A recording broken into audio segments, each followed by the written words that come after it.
Hey guys, so the story about Michael Jackson, this movie by Liz Taylor, Michael Jackson, and Marlon Brando, starring Escape from New York. It's rumored to be true. The last strange decade of Elizabeth's life began with one of the most cataclysmic events in American history, the September 11, 2001 terrorist attacks.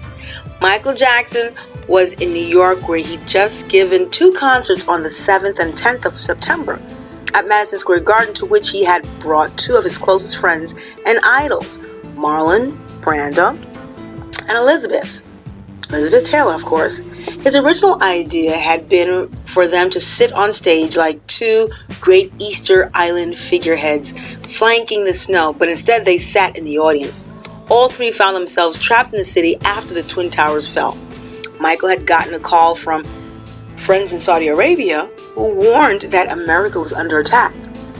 He hollered down the hallway of his hotel for everyone in his entourage and for Brando to leave immediately.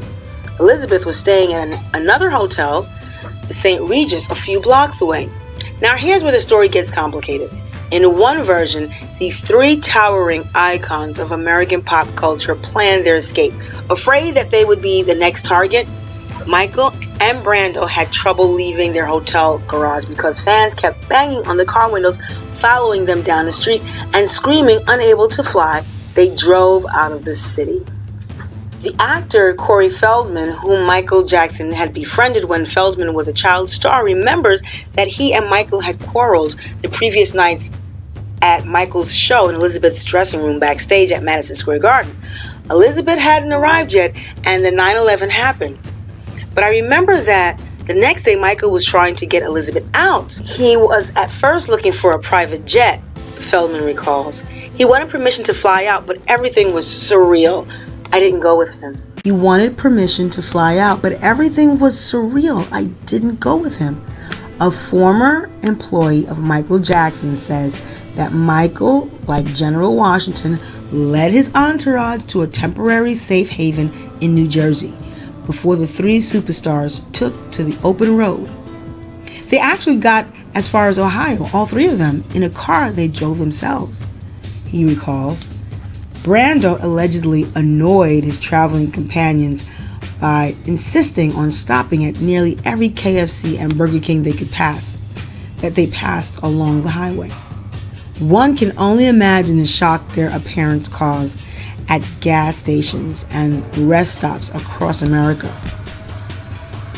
But one of Elizabeth's close friends and assistants, who asks to remain anonymous, insists that Elizabeth did not flee New York with her two companions. Elizabeth stayed behind, he insists, where she wanted a church to pray, and she went to an armory where people were who couldn't get home or who'd stay behind to look for the missing. She also went down to Ground Zero, where she met with the first responders.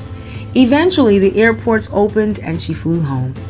She may well have done some of those things, though no reports surfaced in the media of sightings of Elizabeth Taylor ministering to the frightened and wounded or showing up at Ground Zero. But it was during and after the crisis that Elizabeth's relationship with Michael, whom she already adored, deepened.